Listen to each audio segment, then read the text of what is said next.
अभियान, जिथे तुमची भेट होणार आमच्या तज्ज्ञांसोबत, जे त्यांच्या ज्ञानाने आपले प्रश्न, शंका, गैरसमज वा दंतकथा या सगळ्यांचे निराकरण करणार. ऐका ज्ञान अभियान. नमस्कार मित्रांनो, मी सौरभ ठाकरे. ज्ञान अभियान या नव्या कार्यक्रमात आपलं मनःपूर्वक स्वागत करतोय. युनिसेफच्या सहकार्याने आणि सेंटर फॉर SBCCच्या वतीने प्रस्तुत कार्यक्रमात आपण अशा तज्ज्ञांची भेट घेणार आहोत ज्यांचा समाज प्रबोधनात सिंहाचा वाटा आहे. समाज माणसांनी बनतो आणि त्यातूनच काही व्यक्तिमत्व पुढे येतात आणि विकासाला हातभार लागतो. अशाच व्यक्तींपैकी एक डॉक्टर प्रमिला मेनन आज आपल्यासोबत आहेत. डॉक्टर प्रमिला मेनन डॉ. पाटील वैद्यकीय महाविद्यालय पुणे येथे कार्यरत आहेत. त्या बालरोग तज्ज्ञ असून युनिसेफ बरोबर महाराष्ट्र शासनाचे लहान मुलांच्या आरोग्य कार्यक्रमात प्रशिक्षक व तज्ज्ञ म्हणून काम करतात. तसेच महाराष्ट्र आरोग्य विज्ञान विद्यापीठ येथे 11 वर्ष सहयोगी प्राध्यापिका होत्या. तर नमस्कार मॅडम, मी आज आपल्या या मंचावर मनःपूर्वक स्वागत करतोय. नमस्कार. असं म्हणतात, आयुष्यातले पहिले 1000 दिवस एक फिक्स्ड डिपॉझिट सारखे असतात, एक गुंतवणूक निरोगी आयुष्याची. अगदी बरोबर. मी नवजात शिशु व आईच्या आरोग्याबाबतच बोलतोय.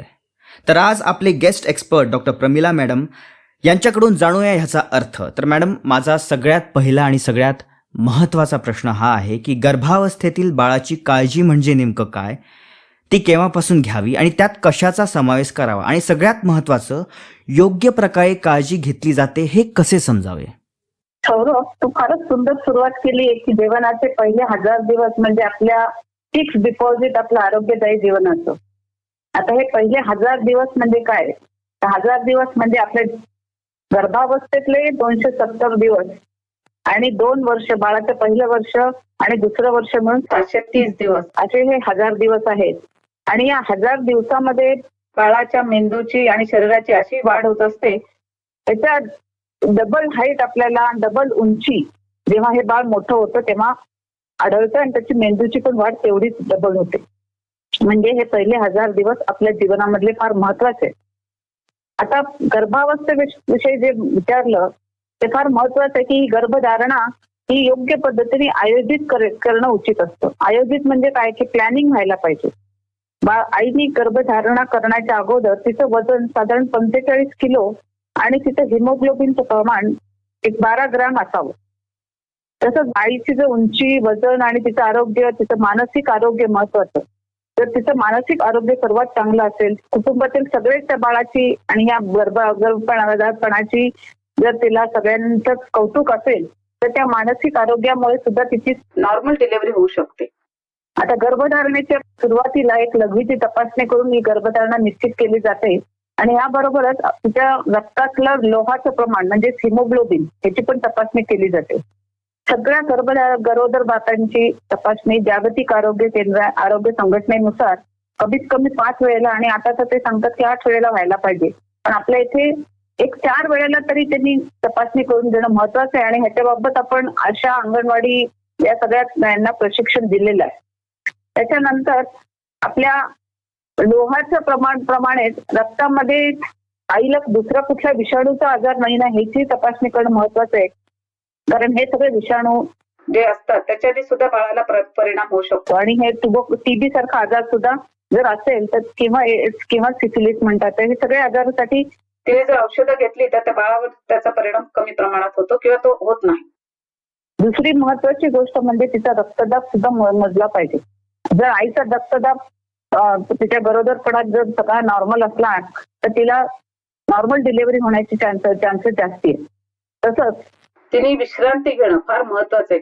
खूपशा आपल्या बायका विश्रांती घेत नाहीत आणि श्रमाची कामं करतात, त्यामुळे कमी वजनाची बाळं जन्माला येतात. त्यामुळे रात्रीच्या 8 तासाच्या झोपेबरोबर दुपारी 1-2 तास तरी तिने आडवं पडावं, त्यामुळे तिला बाळाचे वजन चांगल्या पद्धतीने वाढेल. आता महत्वाचा असा एक मुद्दा आहे की आपण आहाराविषयी बोलायला पाहिजे, कारण आईने चौरस आहार घेणं या गरोदरपणात फार महत्वाचं आहे. आणि या चौरस आहारामध्ये प्रथिने, मेद, पालेभाज्या, फळभाज्या अशा विविध घटकांचा, दूध, तूप, लोणी हे सगळे पदार्थ तिने खाल्ले पाहिजेत. आणि जर मांसाहारी ती खात असेल तर चांगले शिजवून आणि सर्वात महत्वाचं स्वच्छ हात धुणे आणि स्वच्छता पाळणं हे पण फार महत्वाचं आहे. तसंच आपल्याकडे बऱ्याच ठिकाणी आपण मीठ खातो. आता हे मीठ जे आहे ते आयोडीन युक्त मीठ खाणं फार उत्तम आहे, कारण आयोडीन युक्त मिठामुळे बाळाच्या मेंदूच्या वाढीला चांगली मदत होते. तर हाही मला महत्वाचा संदेश लोकांना द्यायला आवडेल की आयोडीन युक्त मीठ खावा. हे सगळ्यांनीच खाणं चांगली गोष्ट. हे फारच महत्त्वाचं आहे, आता कळतंय मला मॅडम. आणि ह्या सगळ्या गोष्टी थोड्या थोड्या जरी असल्या तरी सगळ्या अंशीमध्ये विकासासाठी फार महत्त्वाच्या आहे असं कळतंय. तर मॅडम, माझा दुसरा आणि सगळ्यात महत्त्वाचा प्रश्न आहे, पण तो बेसिक प्रश्न आहे, पण तो तेवढाच महत्त्वाचा आहे. तो हा आहे की गर्भवती महिलेनी कोणत्या महत्त्वाच्या गोष्टी लक्षात घ्याव्यात? आता एक महत्वाची गोष्ट म्हणजे आई खुश तर बाळ खुश. त्यामुळे आईचं मानसिक आरोग्याची तिने काळजी घ्यावी. गरोदर मातेने फारच म्हणजे स्वतःची जेव्हा ते पोटावर वाढणाऱ्या बाळासाठी काळजी घेणं आवश्यक आहे. त्याच्यासाठी तिला सुरक्षित वातावरण फार याचे पण गरजेचं आहे. घरामध्ये जर सुरक्षित वातावरण आईला आणि बाळाला मिळालं, बाळ सुद्धा पोटात असताना सुद्धा हे समजून घेत असतं. त्यामुळे आईने याचा खूप महत्वाचा विचार करावा. या काळामध्ये धूम्रपान किंवा दारू, तंबाखू अशा हानिकारक गोष्टींपासून वडिलांनी, आईने आणि घरातल्या सगळ्यांनी दूर राहावं. तसंच जर शेतामध्ये कामाला जात असेल शेतात, तर तिथल्या कीटकनाशकाने सुद्धा पोटातल्या बाळाला त्रास होऊ शकतो. तसंच घरामध्ये आपण जे रंगोटी करतो त्याच्यामध्ये लेड म्हणून जो हे असतो, लेडचा रंग जो असतो त्याच्याने सुद्धा बाळाच्या मेंदूला परिणाम होतो. तसंच बाळ एखाद्या आई जर हॉस्पिटलमध्ये कामाला जात असेल तर तिथले एक्सरे हे सगळे तिच्या एक्सरे वगैरे ह्या काळामध्ये करू नये. आईचं वजन वाढलं पाहिजे आणि ते कमीत कमी वजन साधारण 1.5 ते 2 किलो महिन्यामध्ये वाढलं पाहिजे. आईला आपण फोलिक ऍसिडच्या गोळ्या, रक्तवाढीच्या म्हणजे लोहयुक्त गोळ्या आणि कॅल्शियमच्या गोळ्या, ह्या सगळ्या गोळ्या साधारण 3 महिन्यापासून सुरू केल्यानंतर तिने त्या पूर्ण 180 गोळ्या त्या घेतल्या पाहिजेत. छान. याच्याने बाळाचं पण कॅल्शियममुळे हाडं चांगली बळकट होतात, रक्त पण वाढतं. आईने आपल्या दाताची तपासणी करून महत्वाचं आहे, कारण दाताच्या किडीमुळे सुद्धा काही प्रसूती आम्ही कमी दिवसाचे बघतो. तर यासाठी आईने दाताची काळजी घ्यायला पाहिजे. व्यायाम सुद्धा फार महत्वाचा आहे की तिने आपलं वजन बरोबर मेंटेन करावं. व्यायाम करताना नियमाने योगासारखे व्यायाम किंवा रेग्युलर नियमाने चालणे हे सुद्धा व्यायाम उपयुक्त असतात. त्याच्यामुळे नॉर्मल डिलिव्हरी होण्यासाठी मदत होते. मॅडम, तुम्ही एक खूप महत्त्वाची गोष्ट इथे बोलली आहेत की आई खुश तर बाळ खुश.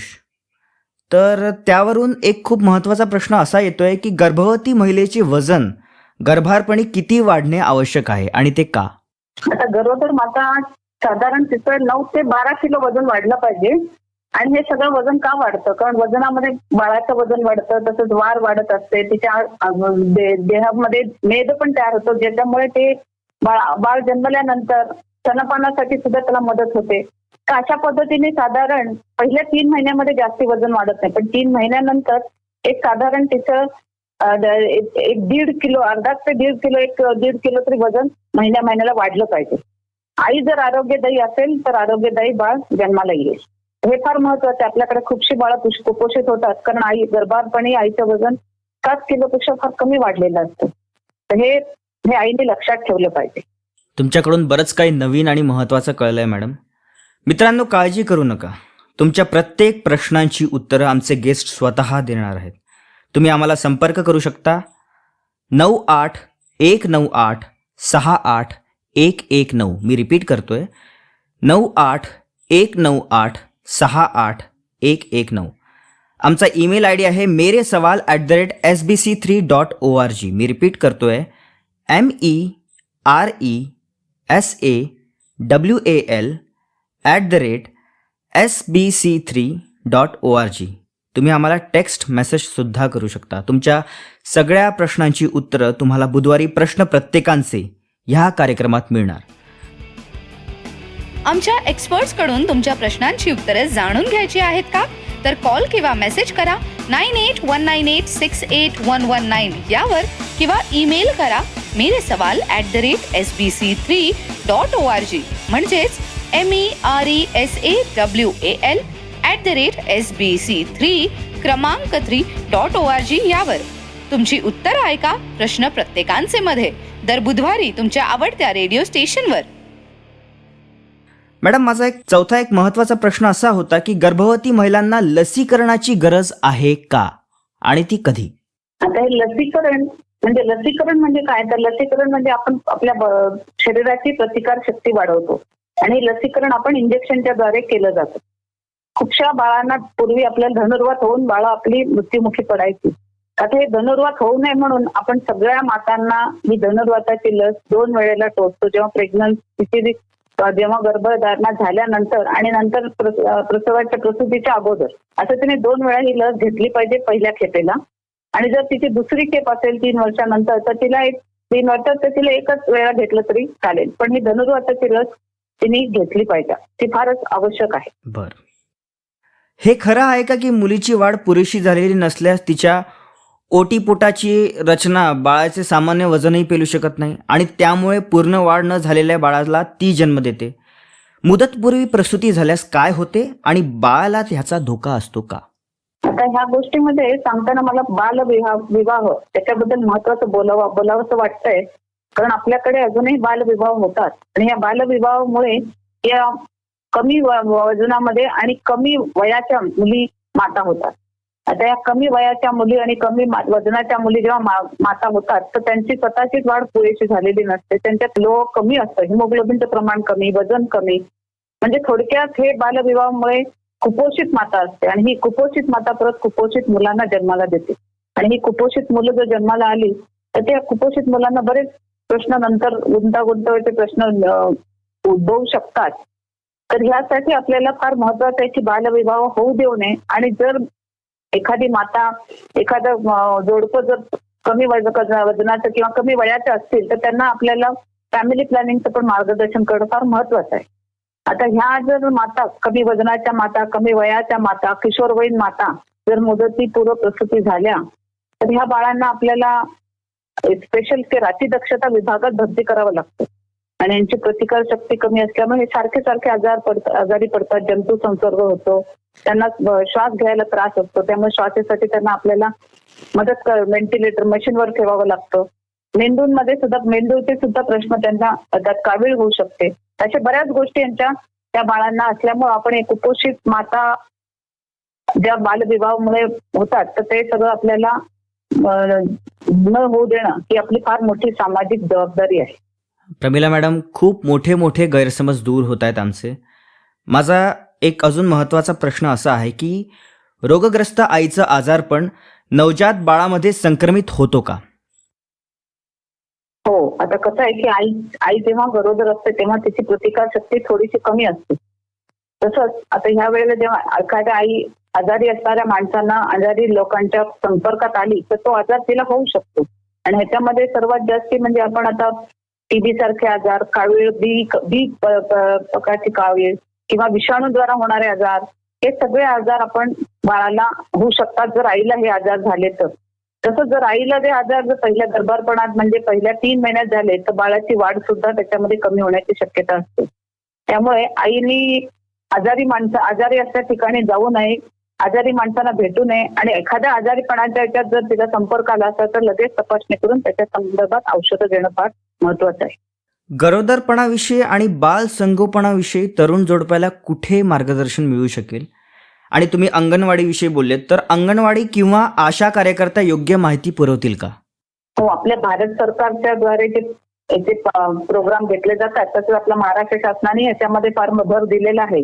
तर आपली अंगणवाडी, आशा आणि आपली प्राथमिक आरोग्य केंद्र इथे जे काम करणाऱ्या सगळ्यांना आपण त्याचं स्पेशल कार्यशाळा घेऊन याचं प्रशिक्षण दिलेलं आहे. तर हे सगळे कार्यकर्ते अंगणवाडी आणि आशा याच्याबद्दल प्रशिक्षित आहेत आणि ते चांगल्या पद्धतीचं मार्गदर्शन आपल्या जोडप्यांना करू शकतात. त्यांना आरोग्य व किशोरवयीन मुलींपासून ते तरुण जोडपं आणि त्यांचं फॅमिली प्लॅनिंग आणि प्रसूती संदर्भात चांगल्या पद्धतीचं मार्गदर्शन त्यांना मिळू शकतं.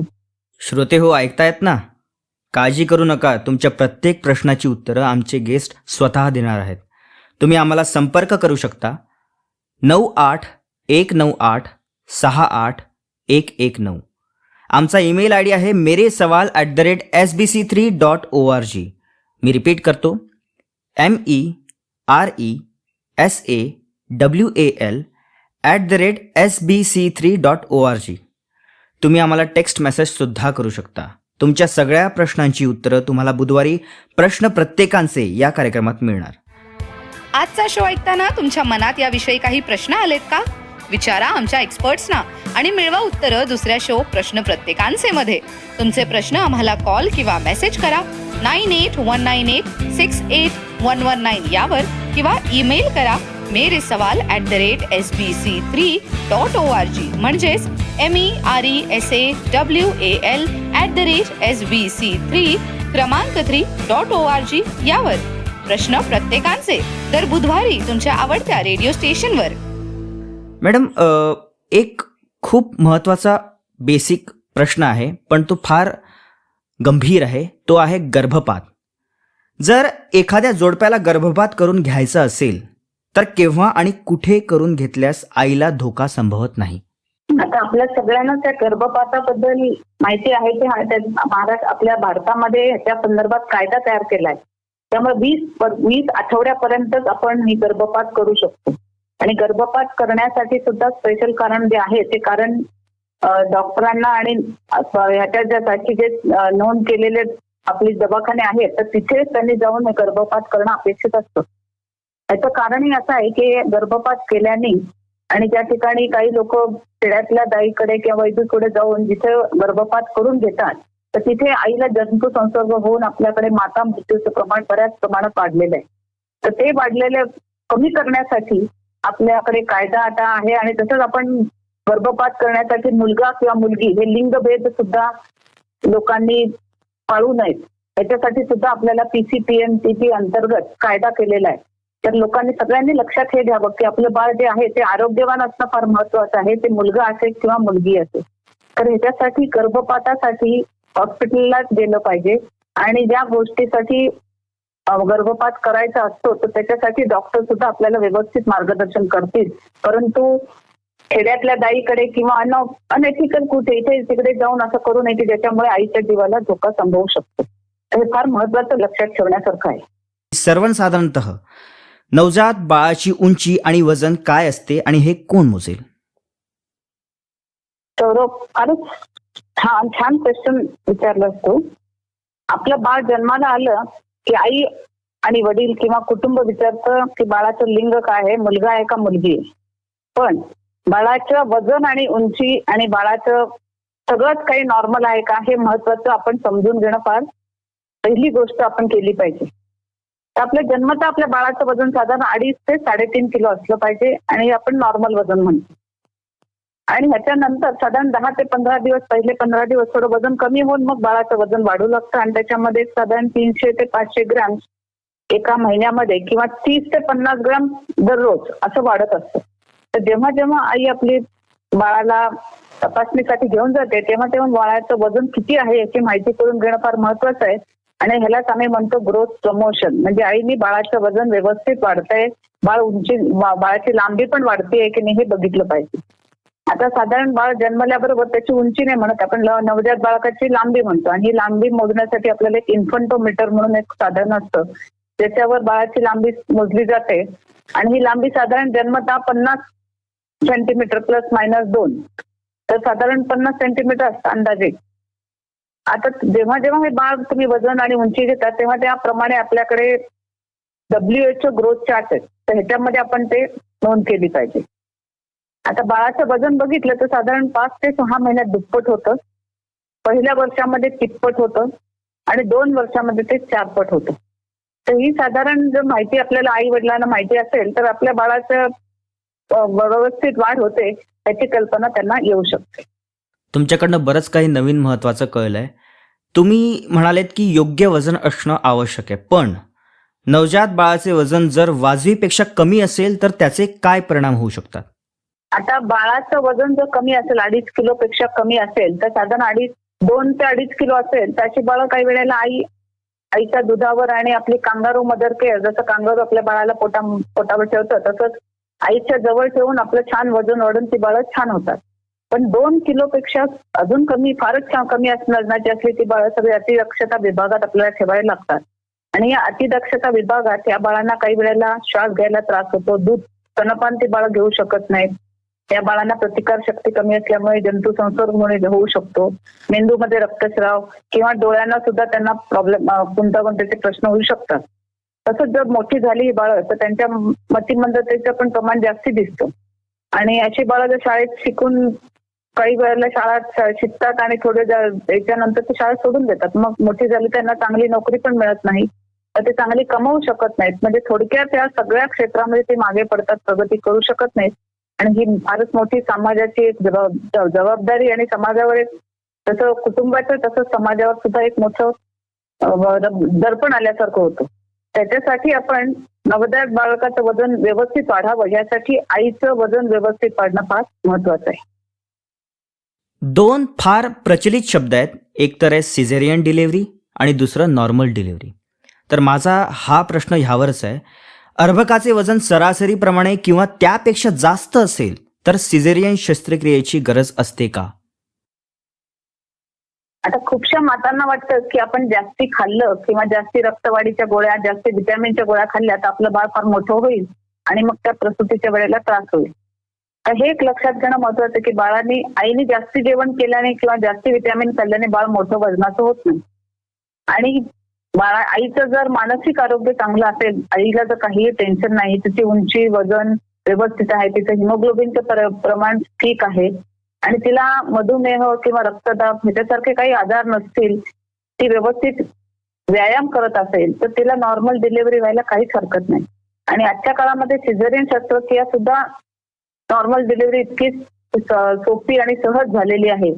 त्यामुळे माझा असा संदेश असेल की तुम्ही आईचा प्रसूती मार्ग व्यवस्थित आहे, तिचं मानसिक आरोग्य छान असेल तर ते सगळं व्यवस्थित होईल. आणि ह्याच्या डिलिव्हरी नॉर्मल होईल का सिझेरियन ह्याचं त्यांनी टेन्शन घेऊ नये. तर ह्या टेन्शनमुळे सुद्धा काही वेळेला आम्ही त्या प्रसूती वेळेला गुंतागुंतीचे प्रश्न बघत असतो. खूप मोठे मोठे गैरसमज दूर होत आहेत. मित्रांनो, काळजी करू नका, तुमच्या प्रत्येक प्रश्नाची उत्तरं आमचे गेस्ट स्वतः देणार आहेत. तुम्ही आम्हाला संपर्क करू शकता 98-198-68-119. मी रिपीट करतोय 98-198-68-119. आमचा ईमेल आय डी आहे meresawal@sbc3.org. मी रिपीट करतो meresawal@sbc3.org. तुम्ही टेक्स्ट मेसेज पण करू शकता. तुमच्या सगळ्या प्रश्नांची उत्तरं तुम्हाला बुधवारी प्रश्न प्रत्येकांचे ह्या कार्यक्रमात मिळणार. आमच्या एक्सपर्ट्सकडून तुमच्या प्रश्नांची उत्तरं जाणून घ्यायची आहेत का? तर कॉल किंवा मेसेज करा 98-198-68119 यावर किंवा ईमेल करा meresawal@sbc3.org म्हणजेच meresawal@sbc3 क्रमांक 3.org यावर. तुमची उत्तरं ऐका प्रश्न प्रत्येकांचे मध्ये दर बुधवारी तुमच्या आवडत्या रेडिओ स्टेशनवर. तर मॅडम, माझा प्रश्न हा आहे की मुलांच्या संदर्भात खुजेपण म्हणजे काय, ते असे कसे ओळखावे आणि खुजेपणाचे मुलांवर काय दुष्परिणाम होतात? आता आपण बालकांमध्ये कुपोषण आणि कुपोषणामध्ये बुटकेपणा, खुजेपणा किंवा आपण म्हणतो सिव्हिअर अक्यूट मालन्यूट्रिशन सॅमची बाळं आहेत. म्हणजे ही बाळं व्यवस्थित वाढत नाही, त्यांची वाढ खुंटलेली आहे.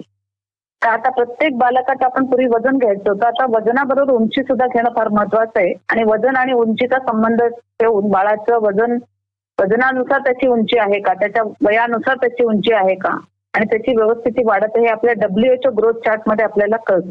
त्याच्यासाठी आपल्या अंगणवाडी आशा यांना आपण प्रशिक्षण दिलेले आहेत. असे हे WHO मानक ग्रोथ चार्ट आपल्या प्रत्येक बालकांसाठी केलेले आहेत. आणि यासाठी आईनी सुद्धा याची माहिती करून देणं फार महत्वाचं आहे. बालकं जर बुटकी राहिली, खुजी राहिली, कमी वजन राहिली, अशी कुपोषित बालकांच्या बद्दल आपल्याला असं म्हणता येईल की ही बालकं नॉर्मल बालकांपेक्षा 10 पटीने जास्ती मृत्युमुखी पडण्याचं प्रमाण जास्ती आहे. म्हणजे या बालकांच्या जीवाला जास्ती धोका आहे. त्यांना प्रतिकार शक्ती कमी आहे, त्यामुळे ते सारखे आजारी पडतील आणि त्याच्यानंतर त्यांना रक्तामध्ये साखरेचं प्रमाण कमी होऊ शकतं. नॉर्मल बाळाला जर आपल्याला साथीसार झाला किंवा निमोनिया झाला ती लवकर बरी होतात, पण ही जे बाळं खुजी राहतात, बुटकी राहतात, कुपोषित राहतात, त्यांना जर निमोनिया किंवा दुसरा जंतुसंसर्ग झाला तर ही लवकर मरू शकतात. त्यामुळं त्या बाळांची काळजी घेणं फार महत्वाचं आहे. आणि ह्याच्यासाठी अंगणवाडीमध्ये प्राथमिक आरोग्य केंद्रात आणि आपल्या महाराष्ट्र शासन सगळ्या दवाखान्यामध्ये याच्यासाठी यांना स्पेशल एक केंद्र उभं केलेलं आहे. तिथे कुपोषणाची कुपोषणी मुलांची व्यवस्थित काळजी घेतली जाते आणि आईला त्याच्याबद्दल व्यवस्थित, आई वडिलांना सगळ्यांना त्याच्याबद्दलची व्यवस्थित माहिती दिली जाते. त्याची नियमित तपासणी होणं फार महत्वाचं आहे. म्हणतात आईचं दूध खूप महत्वाचं असतं, पण आईला पाजर फुटणारं पहिलं दूध कोलोस्ट्रम महत्वाचं आहे का, की ते बाळाला पाजणं योग्य नाही? आता हा कोलोस्ट्रॉम, आम्ही हा कोलोस्ट्रॉमला म्हणतो लिक्विड गोल्ड. लिक्विड म्हणजे पातळ सोनं, म्हणजे इतकं त्याला महत्व आहे. हे कोलोस्ट्रॉम बाळाचं पहिलं लसीकरण आहे. तर जन्म झाल्याबरोबर हे बाळाला कोलोस्ट्रॉम मिळणं अत्यंत आवश्यक आहे आणि ह्याच्यामुळे बाळ बुद्धिमान सुद्धा होतो. त्यामुळे आईला ही माहिती देणं, जेव्हा आई गर्भात असते त्यावेळेलाच आईला ही माहिती देणं की हे चिकाचं दूध बाळाची पहिली लस आहे आणि चिकाचं दूध हमखास त्या बाळाला मिळालंच पाहिजे आणि त्या बाळाचा तो अधिकार आहे. ही माहिती हा संदेश सगळ्यांपर्यंत पोहोचला पाहिजे. खूप ठिकाणी हे कोलोस्ट्रॉम पहिले 2 दिवस दिलं जात नाही. तर सगळ्याच मातांना सांगू इच्छिते, माता तसेच आपल्या घरातल्या सगळ्या कुटुंबियांना सांगणं की हे कोलोस्ट्रॉम फार महत्वाचं आहे. जसं आपण खरवस खाल्ल्याने आपली प्रतिकार शक्ती वाढते, तसं एक कोलोस्ट्रॉम हे खरवस आहे आपल्या छोट्या बाळासाठी जन्मत, आणि हे देवाने पाठवलेलं फार महत्वाचं लिक्विड गोल्ड आहे. फार महत्वाचं आणि नवीन गोष्ट आम्हाला कळली आहे की आईचं पहिलं दूध म्हणजे लिक्विड गोल्ड आहे. तर स्तनपानावरच येऊया. माझा पुढचा क्वेश्चन असा आहे की स्तनपानाचे दूध किती काळ चालू ठेवले पाहिजे? आता आपण बघतो की स्तनपान म्हणजे आम्ही म्हणतो की अमृतपान किंवा अमृता समान. तर बाळासाठी हे अमृत आहे. जन्मल्याबरोबर बाळाला आईचा स्पर्श लावून लगेचच आईचं दूध 1 तासाच्या आत दिलं पाहिजे. आणि हे स्तनपान 6 महिन्यापर्यंत फक्त स्तनपान बाळासाठी, निव्वळ स्तनपान बाळासाठी चालू ठेवलं पाहिजे. जेव्हा बाळ रडत असतं तेव्हा बाळाला रडण्यासाठीच नाही, जेव्हा बाळा दूध मागत असेल त्यावेळेला त्याला दूध पाजलं पाहिजे आणि कमीत कमी 2 ते 3 तासाच्या अंतराने पाजावं. आणि महत्वाचं म्हणजे रात्री सुद्धा पाजलं पाहिजे. रात्री दूध दिल्याने बाळाच्या आईच्या अंगाचं दुधाचं प्रमाण वाढतं. तसंच जर आई जेव्हा पाजायला घेते त्यावेळेला ती कमीत कमी 20 मिनिटं एका साईडला पूर्ण स्तन मोकळा करावा, कारण त्या स्तनामध्ये ते 2 प्रकारचे दूध येतं. पहिलं जे दूध येतं ते पाण्यासारखं असतं आणि नंतर 5 मिनिटांनी 10 मिनिटांनी जे येतं ते घट्ट दूध पिवळ्या रंगाचं असतं आणि हे पिवळ्या रंगाच्या दुधाने बाळाला जास्ती एनर्जी मिळते. त्याच्यामुळे बाळाचं वजन चांगलं वाढतं. म्हणजे कमीत कमी एका साईडला जर आईने स्तनावर दूध पाजायला घेतलं तर ते बाळाला 4 मिल्क म्हणतो, म्हणजे पहिलं येणारं पातळ दूध आणि नंतर हँड मिल्क जे पिवळ्या रंगाचं घट्ट. तर हे दोन्ही दूध बाळाने पिल्यानंतर बाळाची तहान आणि भूक दोन्ही भागतं आणि बाळ छान झोपी जातं आणि बाळाचं वजन चांगलं वाढतं. तर ह्या 2 गोष्टी आईने लक्षात ठेवाव्या. ह्या विषयाला जर संक्षिप्त मध्ये सांगायचं असेल तर तुम्ही श्रोत्यांना काय सांगाल? आता माझा संदेश, माझ्या पूर्ण मार्गदर्शनाचं किंवा माझ्या सांगण्याचा हे पूर्ण सार म्हणजे आई सुदृढ तर बाळ सुदृढ. आई सुदृढ तर बाळ सुदृढ. डॉक्टर प्रमिला मॅडम, आज तुमच्याकडनं खूप मोठं ज्ञान भंडार आम्हाला मिळालंय. खरंच खूपशे गैरसमज आणि अर्धवट ज्ञान होतं जे खूप सोप्या शब्दात समजलंय. तुम्ही तुमच्या महत्त्वाच्या शेड्यूलमधून आमच्यासाठी वेळ काढून आमचं ज्ञान अभियान या कार्यक्रमात आले, त्यासाठी तुमचं मनःपूर्वक आभार. थँक्यू. आभारी आहे. तर मित्रांनो, हा होता युनिसेफच्या सहकार्याने आणि सेंटर फॉर SBCCच्या वतीने प्रस्तुत कार्यक्रम ज्ञान अभियानचा आजचा सेगमेंट. भेटूया पुढच्या सोमवारी. तोपर्यंत काळजी घ्या, जागृत रहा, सेफ रहा, आनंदी रहा. धन्यवाद. आजचा शो ऐकताना तुमच्या मनात याविषयी काही प्रश्न आलेत का? विचारा आमच्या एक्सपर्ट्सना आणि मिळवा उत्तरं दुसऱ्या शो प्रश्न प्रत्येकांचे मध्ये. तुमचे प्रश्न आम्हाला कॉल किंवा मेसेज करा 9819868119 यावर किंवा ईमेल करा meresawal@sbc3.org म्हणजेच MERESAWAL@sbc3 क्रमांक 3.org यावर. प्रश्न प्रत्येकांचे दर बुधवारी तुमच्या आवडत्या रेडिओ स्टेशनवर. सेंटर फॉर SBCCच्या वतीनं आणि युनिसेफच्या सहकार्यानं ज्ञान अभियान.